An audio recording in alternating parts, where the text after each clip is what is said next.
এদিকে যান, এদিকে যান, একটু দূরে যান। আমাকে দিয়ে করেন, কাছে আনেন, কাছে আনেন। আসসালামু আলাইকুম ওয়া রাহমাতুল্লাহি ওয়া বারাকাতুহু। দেশে এবং দেশের বাইরে কাছে কিংবা দূরে যে যেখানে দেখতে পাচ্ছেন, আমি অত্যন্ত দুঃখের সাথে জানাচ্ছি আপনাদেরকে, আসলে এগুলো বলতেও ভালো লাগে না। অমুসলিমরা ইতিমধ্যে আমরা দেখেছেন আপনারা, আমি একটু লাইভ করেছিলাম, আমাদের একটি মুসলিম পরিবারের একটি মেয়েকে হিন্দু কর্তৃক একটি ছেলে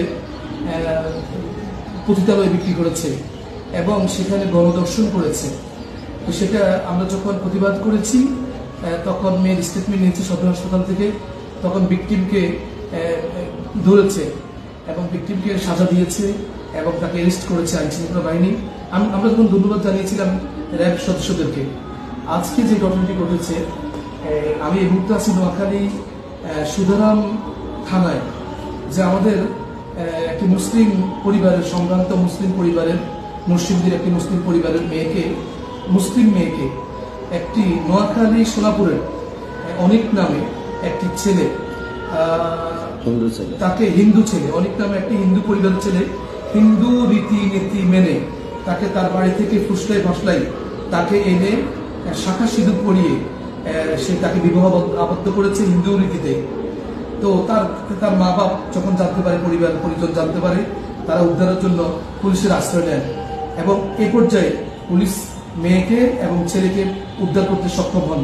আমরা তাদের পরিবার থেকে ব্যাপারটা জানবো, এটা কি মেয়ে স্বেচ্ছায় আসছে বা মেয়ের ইচ্ছা ছিল কিনা, নাকি ছেলে তাকে এনে হিন্দু রীতিতে তাকে বিয়ে করতে বাধ্য করেছে, একটু যদি বলতেন। আপনারা কি জানেন একটু বলেন।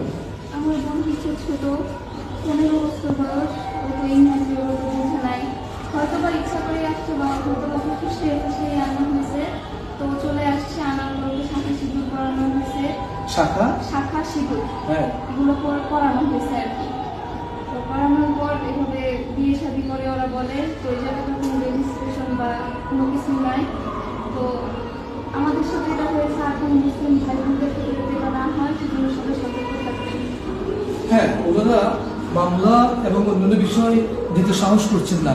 অত্যন্ত পর্দানিশী নামাজি কালামী পরিবার, এবং তার যতটুকু জেনেছি বাবা নেই। তো যার বাবা নাই, তারা প্রতিবাদের ভাষা করতে পাবে, মাদ্রাসায় পড়াশোনা করে, পরিবারটা অনেক জেন্টাল। আমার কাছে মনে হয়েছে তারা একটাই দাবি যে এরকম, এখন তার বয়স কত? 15। তো তার বয়স এখন 15। তার যদি ভুল ত্রুটি থাকে তাহলে সেটাও তারা দেখবেন। এবং আমরা যারা আছি, আপনারা প্লিজ প্রত্যেকের সন্তানকে প্রত্যেকের একটু আলোচনা দিয়ে ধরেন, প্রত্যেকের পরিবারের প্রতি একটু নজর রাখেন যে আমার সন্তান কোথায় যাচ্ছে, তাদের সাথে মিশতেছে, তাদের সাথে চলতেছে, আমি কি আদৌ সন্তানের গার্ডিয়ান হিসেবে আমরা কি যোগ্য? আমার সন্তান হিন্দু ছেলের সাথে আন্ডারস্ট্যান্ডিং করতেছে, হিন্দু ছেলের সাথে মিশতেছে, উঠতেছে, বসতেছে, আমরা কি তাদেরকে ঠেকিয়ে রাখতে পারতেছি? এই জন্য প্রত্যেকে নিজেরা সচেতন হতে হবে এবং প্রতিটি জায়গায় হিন্দু এত বড় সাহস কিভাবে পাচ্ছে তাদের ব্যাপারে আমরা সর্বোচ্চ প্রতিবাদ করব এবং আমরা আইনগত ব্যবস্থা নেব ইনশাআল্লাহ। কিন্তু পরিবারবর্গ থেকে এই বিষয়ে, এই ছেলের বিষয়ে তারা এখনো কোনো সিদ্ধান্ত নেননি। তারা এলাকায় যাবে, মেয়েকে নিয়ে বাড়িতে গিয়ে সেখানে তাদের আইনবিদ আছেন, তাদের সাথে পরামর্শ করবে, সিদ্ধান্ত নিয়ে তারা আইনগত ব্যবস্থা নেবেন ইনশাআল্লাহ। ভালো থাকবেন, দোয়া করবেন। মার সাথে কথা বলবেন? আচ্ছা, একটু ওদের ধরেন, ওনার মার পরিবর্তন পাচ্ছে কিনা। আপনার এই বিষয়ে কি বলেন? আপনি কি এই ভবিষ্যতে অন্য কোনো পরিবারের কিছু হোক, হিন্দু দ্বারা মুসলমান নির্যাতিত হোক বা এরকম কোনো বেজ্জতি মুখোমুখি হোক, আপনি কি এগুলো চান কিনা? না, অবশ্যই না। আমি ভুক্তভোগী, আমার মেয়ের জন্য অনেক কষ্ট পাচ্ছি, আর কেউ যেন এরকম কষ্ট না পায়, আমি এটাই চাই বাস। এবং আপনি আইনগত যে পরামর্শ, আইনগত মামলা যাই করবেন, এলাকায় গিয়ে করবেন, ঠিক আছে? এলাকায় গিয়ে সিদ্ধান্ত নেবেন এবং এলাকায় কি করবেন। সবাই ভালো থাকবেন, সুস্থ থাকবেন, সুন্দর থাকবেন এবং এরকম প্রতিটি জায়গা থেকে প্রতিবাদের ভাষা গড়ে উঠতে হবে যে হিন্দু কর্তৃক মুসলমানদের উপর নীরবে নিবৃত্তে তারা যেই কৌশলে স্টিমগুলো চালিয়েছে, মুসলমানদের পরিবারগুলোকে নিয়ে মেয়েদেরকে কনভিন্স করে তারা বিয়ে করবে। আমরা বারবার বলার চেষ্টা করতেছি, এটা তাদের মাস্টার মাইন্ড। মুসলমানদের মেয়েগুলাকে পুষিয়ে তারা বিয়ে করবে। কি স্কুলে পড়তো না মাদ্রাসা পড়তো?